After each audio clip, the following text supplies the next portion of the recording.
My name is Donna Fortune, and today I'm going to read you a book about an ordinary person who changed the world. The title of the book is I Am Sonia Sotomayor, written by Brad Meltzer and illustrated by Christopher Iliopoulos. I love technology, science, and all things that move. I'm a very curious person, and I enjoy learning about the world, its animals, cultures, and ordinary people like you and me who have done some pretty awesome things.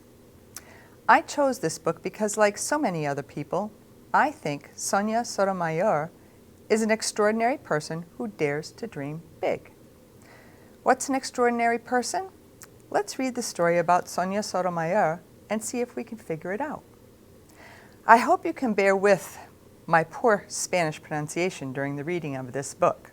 I will do my best to pronounce the words correctly, but I'm sure my friend and Storytime reader Sharon Kimball could do a much better job than I.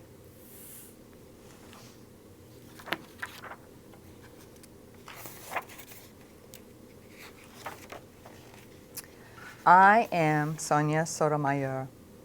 In Spanish, that's Yo soy Sonia Sotomayor. I was born in New York City, and my family came from Puerto Rico. I learned to speak Spanish before I spoke English. My family called me ají, which means hot pepper, because I was always jumping around and finding trouble. My mother used to say she learned to walk at 7 months and ran the very same day. Even when my mother or my abuelita, my grandmother, dressed me up, my clothes would get wrinkled. Ribbons never stayed in my hair. You're already a mess. What should we do with her? There's nothing wrong with her, just too much energy.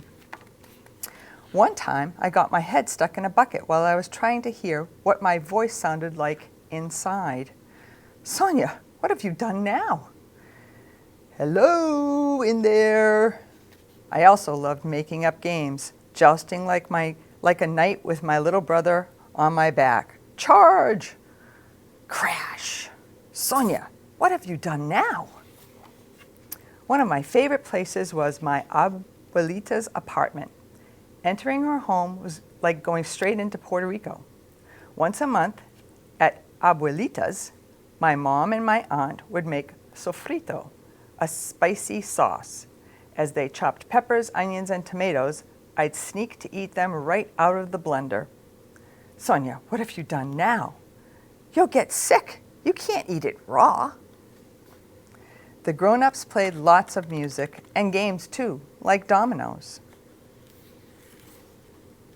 One of my favorite moments was when everyone would go quiet and my abuelita would perform for us. She looked so glamorous. We'd all be mesmerized as she read one of her favorite Puerto Rican poems by Jose Gautier Benitez. In English, it means, I know it, you need to see it. In dreams from afar, you'll learn how to love it. You need to leave it. I understood what the poem meant. I had so many dreams. When I was little, I used to imagine myself as the hero of my favorite book series, Nancy Drew, Girl Detective. Nancy was a master at doing puzzles, and no matter what got in her way, she could figure things out. She lived in a big house and solved crimes with her dad. Since he was a lawyer, he'd give her the best hints. I can't wait to be a detective when I grow up. In my neighborhood, dreams like that rarely came true. There weren't any detectives who looked like me.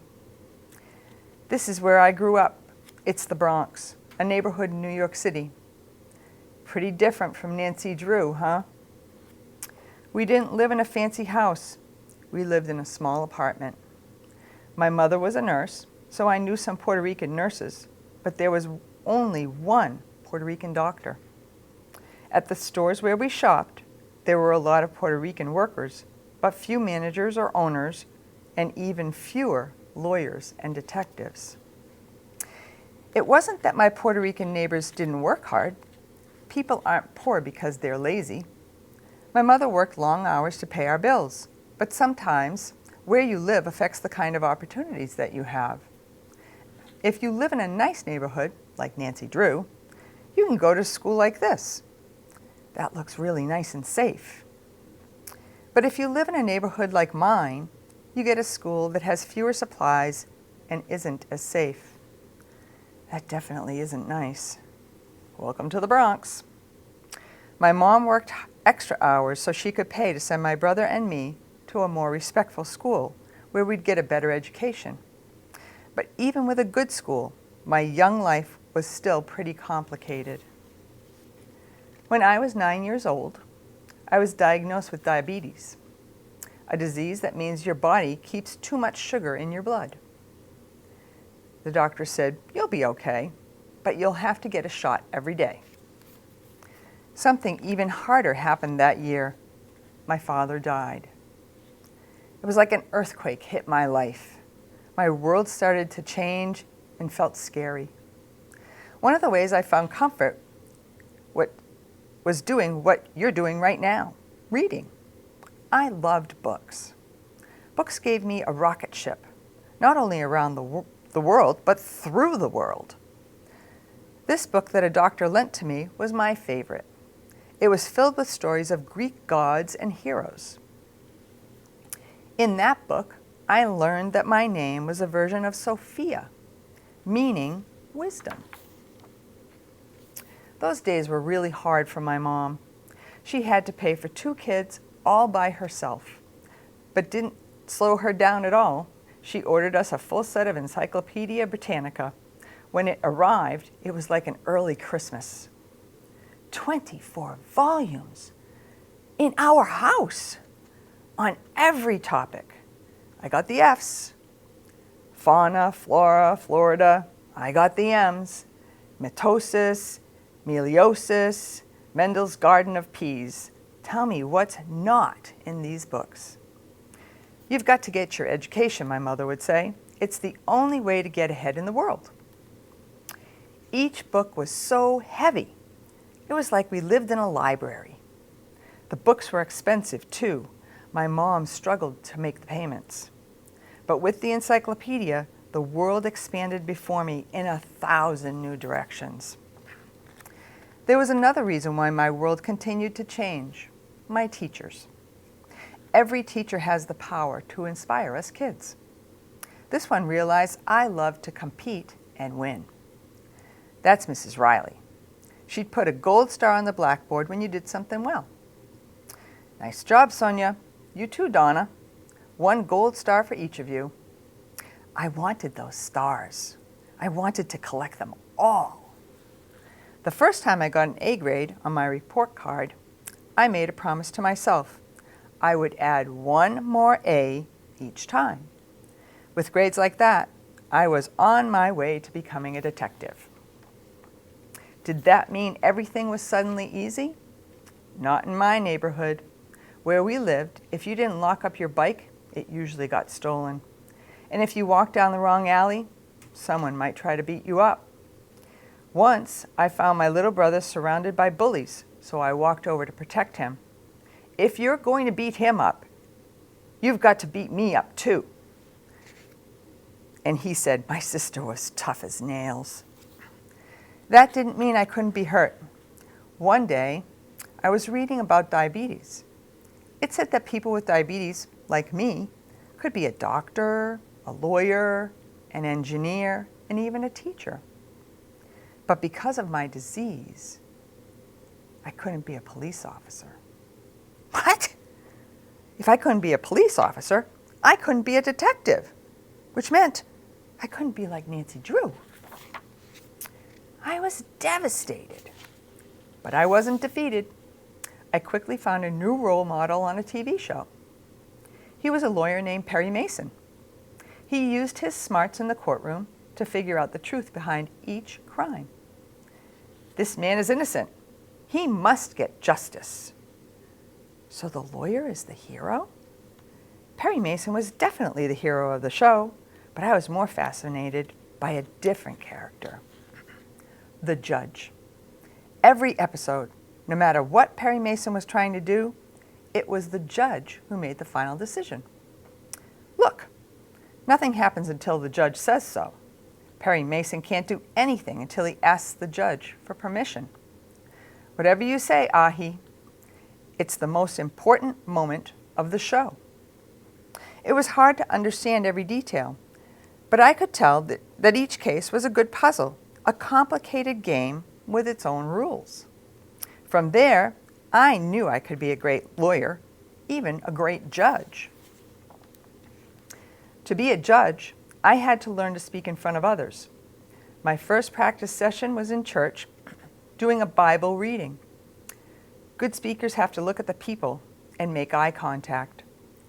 But I was so nervous, I used this trick. I stared at people's foreheads instead. They had no idea. I did it, and I knew I could do it again. In high school, I joined forensics, which trains you in public speaking and debate. I won first prize in a speaking contest, but I also learned that one of the most important parts of making a good argument is being a good listener. My talk was about how we have responsibility to look out for each other. Yet, perhaps the best thing I learned in forensics came from one of the student coaches. A counselor at school had told me to apply to a local college, but the coach told me I could go further. Try for an Ivy League. Aim for one of the top colleges, like Harvard, Yale, or Princeton. But those are some of the best schools in the country. My parents never even went to college. It sounded impossible. I didn't think kids from the South Bronx could go to fancy schools like Princeton. But like my abuelita's poem said, you get what you want. You must dream it. What are you going to do, Ahi? I'm applying to Princeton. I was valedictorian of my high school class, but would they accept me? I got in. I'm going to Princeton. Princeton seemed like a different planet. Most of the kids came from wealthy neighborhoods and fancy schools. They were used to skiing trips, tennis lessons, and vacations in Europe. I'd barely ever left the Bronx. Whoa, Sonia, what have you done now? I'm not exactly sure. That first week at college, I couldn't sleep because I heard a cricket in my room. Sonia, it's not a cricket in your room. It's outside on the tree. In New York, we didn't have trees outside our windows. Even though I got really homesick, again, found that books made me feel better. Here in the Firestone Library, I saw just how much knowledge there was in the world. During my time at Princeton, I did so well, they invited me into Phi Beta Kappa, an honor society that recognizes top students. I almost threw away the invitation, thinking it was a fake jewelry scam. It says here I made summa cum laude. That's amazing. Are you excited? Of course I'm excited. What's summa cum laude? It means with the highest honor in Latin. That means you got some of the best grades at the school. I never heard of any awards they gave me, including the Pine Prize, the most prestigious award a Princeton senior can win. To some people, athletes or astronauts are heroes. To me, the best action hero was a lawyer. That's what I wanted to be. So after graduation, I went to Yale Law, the top law school in the country. A lawyer's job is to help people. You can use the law as a force for good, as a way to protect the community, and to help people make peace. During my third year at law school, I walked by a meeting that was offering free snacks. I was a bit hungry, so I stepped inside, stumbling into a presentation that would change my life.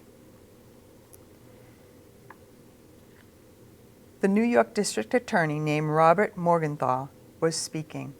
He said, I know lawyers can make a lot of money in a law firm, but I'd like you to consider a public service job where you can help other people and seek justice in a courtroom. seek justice in a courtroom. That's what Perry Mason used to do. Inspired by my old dreams, I became an assistant district attorney. As a prosecutor, my job was to find the truth and to make sure that if someone committed a crime, they didn't get away with it. When I started, there were so few Hispanic and female prosecutors, the other lawyers would ask me, "When's your boss getting here?" I am the boss. It didn't stop me from doing my job. I just had to convince the jury to agree with me. This man is a thief. He should be punished. Do you know the real reason juries loved Sonia? She could talk to all people. Young, old, rich, poor, people of all races and backgrounds. Sonia understood everyone. I also understood that when people don't get along, it's usually because they can't imagine how someone else is feeling. From there, I had a few different jobs as a lawyer, until one day I heard that the U.S. District Court in Manhattan was looking for a new judge. My boss said, "You have to apply, Sonia." I don't know. That's a really tough job to get. You'd be perfect. My boss was so determined, he put that application on my desk and made sure I had no other work that would get in the way of it. This was my dream, wasn't it? Of course it was. And it was coming true. I became the city's first Hispanic federal judge, and its youngest as well. Now my job was to make sure that each case, people followed the laws correctly.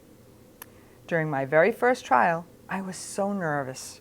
My knees were actually knocking. All rise. Your Honor, we have a question.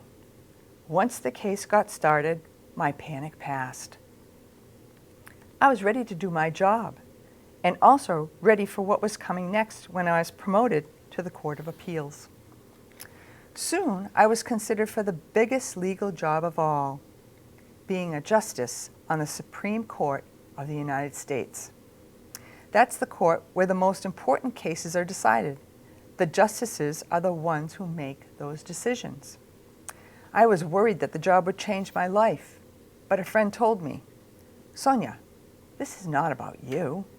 This is about the little girls and boys, brown and black, who live in poor communities around the nation. They can dream bigger if you are on the Supreme Court."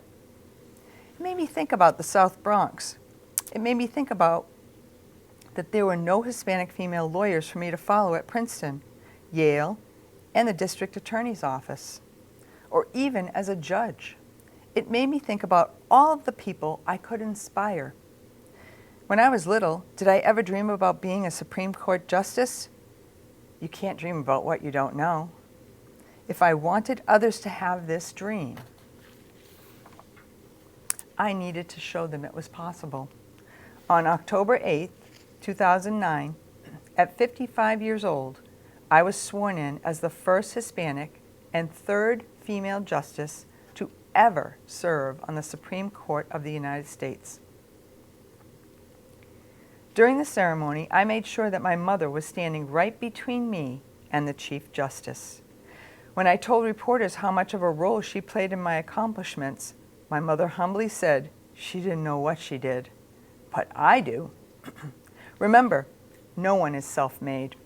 No matter who you are, everyone gets help from someone. "Sonia, what have you done now?" my mother said. In my life, I was ahi, the hot pepper, the one who couldn't slow down. Because of where I was from, because I was poor and Latina, some people didn't think I would go far. But there were others who helped my dreams come to life. They gave me opportunities and reminded me to keep going. Those are the people you need to listen to. Pay attention to the ones who believe in you. The more you learn, the farther you'll go. Education is a rocket ship. It can take you anywhere. But no matter how high you fly, never forget where you started.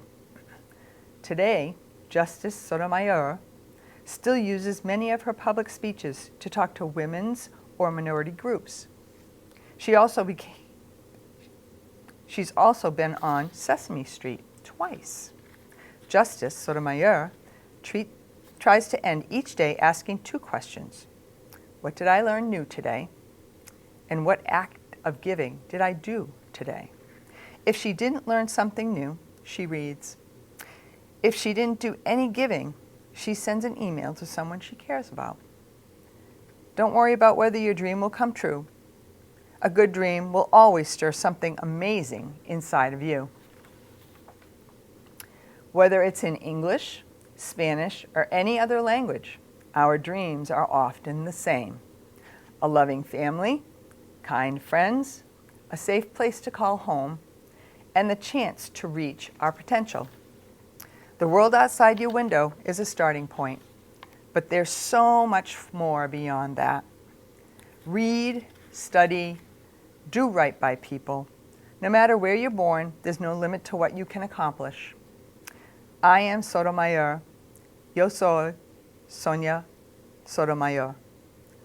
I am proof that with opportunity comes justice.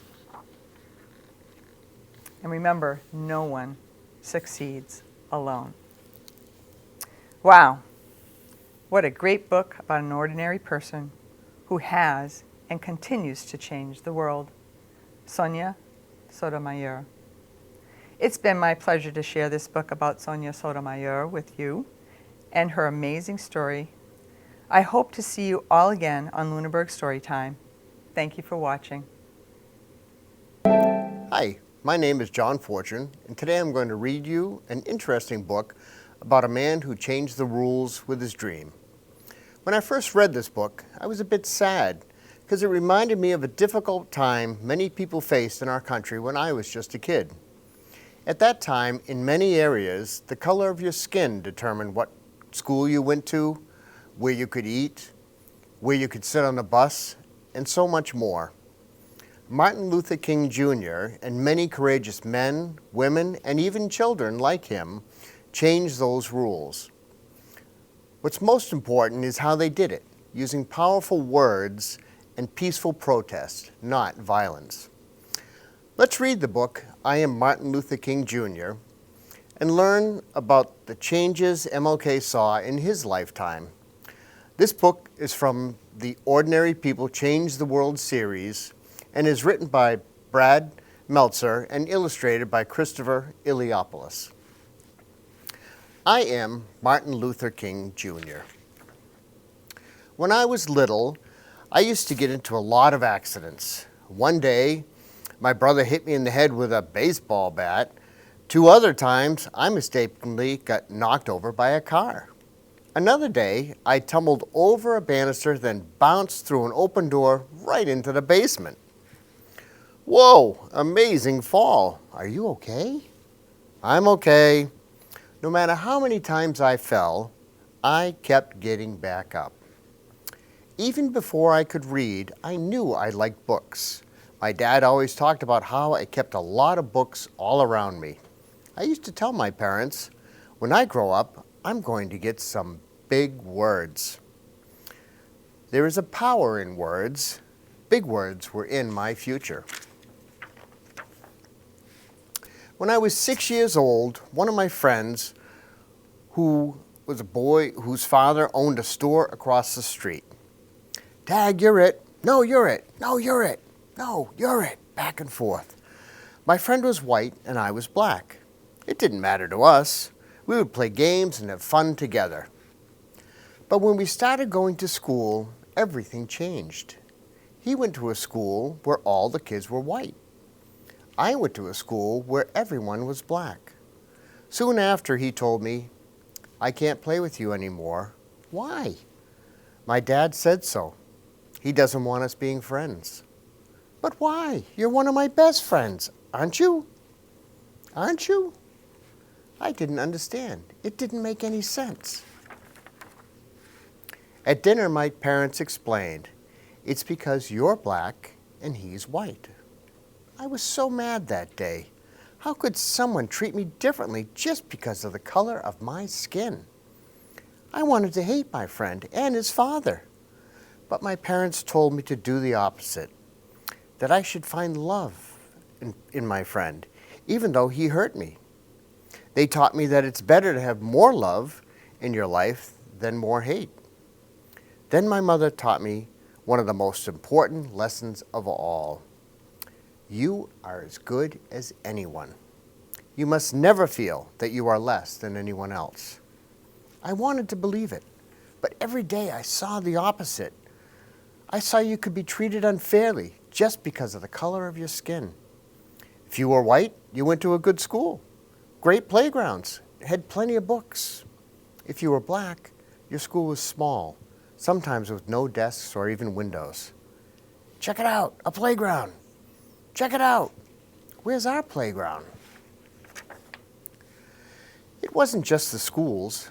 Black people had to use different water fountains, different elevators, even different bathrooms. In fact, on a hot day when everyone wanted ice cream, if you were white, you could sit at the counter and eat from a nice dish. But since I was black, if they served me at all, it was through a side window, and they put my ice cream in a flimsy paper cup. This ice cream is perfect. This ice cream is melted. It got even worse when I was 14. I had just won a speech competition. My speech was about being fair to all people. I was so excited. Then, on the bus ride home, a few white people got on board. You need to give up your seats to the whites. At first, I stayed put. It didn't seem fair. But my teacher convinced me to move. We spent the rest of the ride standing and getting tossed in every direction. It was the angriest I had ever been. Every day, that is what life was like. Black people were treated terribly. The only question was, what could I do about it? At the age of 15, I started college. By 19, I became a minister and entered seminary school to study religion. Over those years, I read the works of Henry David Thoreau and Mahatma Gandhi. Thoreau taught me about civil disobedience, how an evil system could be changed without violence. Gandhi opened my mind to the power of nonviolent resistance. What's that? Love. It's using love and peaceful methods to change unfair things in our society. It was a lesson I wanted to share with everyone. In no time at all, I got my chance. In Alabama, a black woman named Rosa Parks was told to give up her bus seat to a white man. It was just like what happened to me. But unlike me, Miss Parks refused. She was arrested. Early the next morning, I got a phone call from the local community leader. It's time to take a stand. We should boycott the buses so everyone knows that we won't accept this treatment anymore. You know that's not going to be easy. Do not ask if it's easy, ask if it's right. It was just like Thoreau taught. Instead of using violence to protest the unfair rules, black people would use a peaceful method. We would not ride on public buses. Without our money, the bus companies would go out of business. Now, the only question was, would it work? On the first day of the protest, my wife called me to the window. The buses are all empty. It's working. We had to keep it going. As the head of the boycott, I gave one of the most important speeches of my life. The room was packed. Camera crews were filming. I had only 20 minutes to prepare. I didn't use notes, but by speaking from my heart, I found out how big words can be. We are determined here in Montgomery to work and fight until justice runs down like water and righteousness like a mighty stream. When the history books are written in the future, somebody will have to say there lived a race of people, of black people, who had the moral courage to stand up for their rights. The police put me in jail, saying I was breaking the law. Other folks bombed my house. But instead of using my fists, I kept calm. Do you want to fight back? I'm a man of nonviolence, and I know I do not stand alone. We are with you all the way, Reverend. If no one rides these buses, we'll go out of business. You're finally getting that, huh? For more than a full year, every black person in the city, and some white people too, refused to ride the buses. That meant some people had to walk for miles, but they kept going. There was a power in standing together. Eventually, our peaceful protests worked. The rules were changed. Public buses could no longer separate people based on the color of their skin. That was only the beginning. Soon, our peaceful protests sparked other peaceful protests. At lunch counters, college students organized sit-ins where they would not stop until everyone could eat together. Our methods of nonviolence were so powerful, I was invited to meet with the president at the White House. But sometimes the hardest problems were right at home. "Daddy, look, an amusement park. Please, can we go?" "I'm sorry, Yoki, we can't. Funtown is not open to black people." Seeing my daughter cry was one of the most painful moments of my life. It only made me work harder for change. Was it easy? Absolutely not. During one of the protests in Birmingham, Alabama, the police again arrested me and locked me in a dark jail cell that had only one window. Someone slipped me a newspaper in which white religious leaders had written an article calling us lawbreakers. Someone then snuck me a pen. In that jail cell, I wrote my own response in the margins of the newspaper and even on toilet paper. The letter from the Birmingham jail was soon published as a pamphlet. Then it was in magazines and newspapers. Today, it has been read by millions of people. Like I said, it is amazing how big words can be. Our message was so important, even kids your age joined us. In Birmingham, during the Children's Crusade, more than 1,000 kids, some as young as 6 years old, showed up to march. What do you want? Freedom. The next day, the police arrested 900 of them. The next day, 2,500 people showed up, ready to go to jail. This was our finest hour. Enraged that we were not giving up, the chief of police told the firemen to spray the children with hot water hoses and attack them with dogs. They thought it would stop us. But instead, as the whole country watched on TV what they were doing to our children, it was a wake-up call for the nation's conscience. How can they treat our little kids like that? That's not right. We need to help them. 90 days later, the rules began to change. Now blacks and whites in Birmingham were using the same lunch counters, water fountains, and restrooms. You could feel it in the air. More change was coming. Freedom was contagious. By the summer of 1963, an estimated 1 million Americans held their own protests in cities across the country. A man named A. Philip Randolph suggested a massive march. If we march together peacefully, they won't be able to ignore us. Together we can convince Congress and the President to pass laws so that no one in America can treat people differently based on skin color. I like the idea. Where should we have it? There's only one place. People came from almost every state. They came in nearly every form of transportation. They even took off work and did not get paid just to be there. Old people, young people, black people, white people, even children like you, they all came to Washington, D.C., gathering in a righteous army. Why? Because they wanted a change, and they knew the surest way to change the world is to stand together. I am happy to join with you today in what will go down in history as the greatest demonstration for freedom in the history of our nation. On August 28, 1963, I stood at the podium and spoke what some later called my biggest words of all.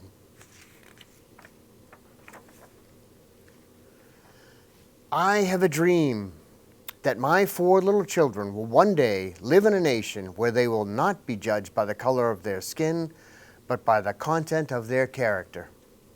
I have a dream that one day little black boys and black girls will be able to join hands with little white boys and white girls as sisters and brothers. Let freedom ring. From every mountainside, let freedom ring. After the March on Washington, the President and Congress passed new laws for civil rights, but that didn't mean our work was done. Indeed, our greatest battle was still to come. It began with 600 activists as they tried to walk 54 miles from Selma, Alabama, to the state capital of Montgomery. Back then, there were rules that stopped black people from voting. If you wanted to change the laws, you have to be able to vote for new people who make the laws. We're marching to tell the governor, we want voting rights. This brutality must end. No matter what, don't let them pass. The police had billy clubs and tear gas. They attacked our group and knocked many people down. But as I learned so long ago, you have to get back up. No matter how hard they hit us, we remained peaceful. Still, we didn't get through. 2 days later, we tried again. Now there were 2,500 of us. We will get to Montgomery. No, you won't. I promise you won't. Once again, we tried. Once again, we did not get through. Did we give up? What do you think?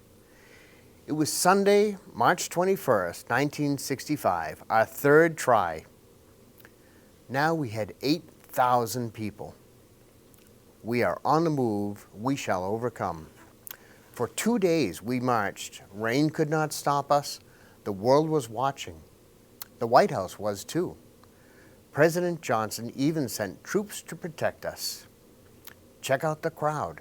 Black, white, Christian, Jewish, all standing together. Exhaustion could not stop us. As we reached Montgomery, Alabama, tears were shed. But this time, they were tears of joy. In my life, people tried to tell me I wasn't as good as they were just because of the color of my skin. When someone hurts you like that, it can be tempting to hurt them back. You must refuse. When someone shows you hate, show them love. When someone shows you violence, show them kindness. To reach our goals, we must walk a path of peace. We must lock arms with our brothers and sisters. We must march together when we do. Our voices will be heard and freedom will ring. Remember the Funtown Amusement Park? Its doors eventually opened to black people, and Dr. King got to take his daughter. Did you know who was the youngest person to win the Nobel Peace Prize at the time? Dr. Martin Luther King. He was just 35 years old. He donated the prize money to civil rights movement. He said the prize was the work of many, many others and all the unsung heroes. He fought against poverty too. There's even a national holiday for him, the third Monday of every January. Only President Washington and President Lincoln get a day like that, and they share theirs. It's a day to remember how far we've come and how much more work there is to do. I am Martin Luther King Jr. I stand for peace. I stand for justice. I stand to help others.